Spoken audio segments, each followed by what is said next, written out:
Alrighty, so as per a viewer request, I had someone ask if I could make a guide on how to UR your gear on a character, and it's pretty simple. As far as I know, the only requirement is to beat most of, if not all, of Chapter 7 in the story, so that way you get Merlin in your tavern, and then other than that, really all you have to do is take just any piece of equipment. We'll take this one for example, we'll awaken it. Well, not really awaken, but let's go to this one instead. You can enhance it. Make sure you completely max out the piece of gear. Boom, bam. It's at 5+5 at this point. So 5 stars plus 5. And once you have a piece of gear, like the one I already have equipped here or here, you can just click on it, you go to Engrave. They have just updated the system fairly recently to where you don't actually have to search for the piece of gear and the hero that you're trying to use at this point, so this is really nice. And then you literally just need Awakening Stones, the 6-star ones, which you can go over to King in your tavern here, and you have to, I don't think there's any events or anything like that that really drop these all that often, if any, so you just need to take 5-star Awakening Stones and trade 6 of them for one, or yeah, I think it's 6 of them for one 6-star Awakening Stone. So at this point, it has the piece of gear that we've selected. It has the character that we want it for. You have to get Engraving Stones, which are found in the Training Grotto, or certain events and stuff like that will drop those. So then you just hit, engrave. Costs you quite a bit of gear, or quite a bit of gold. It's 500,000 gold per piece, but honestly, it's very much worth it. So now we can literally just go back to that character. Where is Jericho? And then boom bam, we have a UR gear piece here, which is going to increase our HP. So the only things that you really have to worry about is the best place to farm them out is the Training Grotto, which is right here. It opens up every 5 days, if I'm not mistaken. So you just kind of have to keep an eye on this whenever it's open. You go in. It's basically just a system where as you gain more characters and stuff like that by playing the game and summoning on banners and such, you'll use a new team for each different battle in here, because once you use a team, it gets rid of those characters in your roster. Like, you can't use them anymore for this run. So it's just a matter of kind of like building up your box and going in and just making sure that you can beat each of the stages. There are different difficulties which give you better rewards.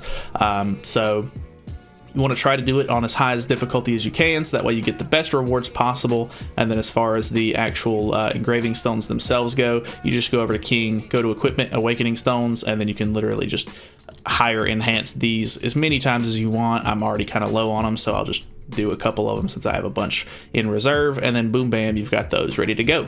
So that's pretty much it. It's pretty simple, honestly. I mean, depending on what character you're using or whatever, you definitely want to make sure that you're engraving the right pieces of gear, and you want to make sure that you're using a set that is like the best for that character. Like for Lost Vein Meliodas, for example, most of the Lost Veins in the game, if not every single Lost Vein, uses basically an attack defense set. So I have an attack defense set on Meli, and I've engraved it, and I have not had to worry about making a second set for Meliodas so far. If they end up making a supporty style Meliodas in the future, which I don't really see them doing, because Lost Vein, or just Meliodas in general, is more of like an offensive, style of character. But for example, like the new Bond that's coming out fairly soon, he actually uses an HP defense gear set because of the way that he plays. So I actually had to, in preparation for a festival Bond a couple of months ago, I ended up making a set of gear for Bond, and it was, I think it's, where's my Bond at? This one right here. I think he has it on. Yeah, so I made an attack defense set of gear because I figured he would use this, but I in turn got a little shafted on that, which is fine. It is what it is. It happens every now and then. But yeah, so I have that piece of gear set, or that whole gear set, and then I actually made another gear set for the new Bond, which is an HP defense set of gear, which will in turn be better for that character. So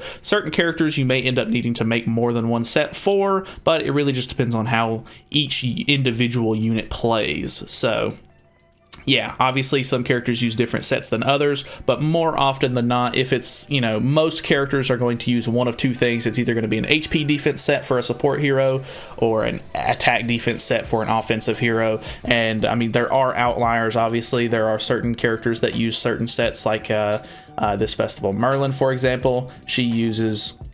where's my other set? This one right here. She uses an attack crit damage set because you can crit with her and do a lot more damage.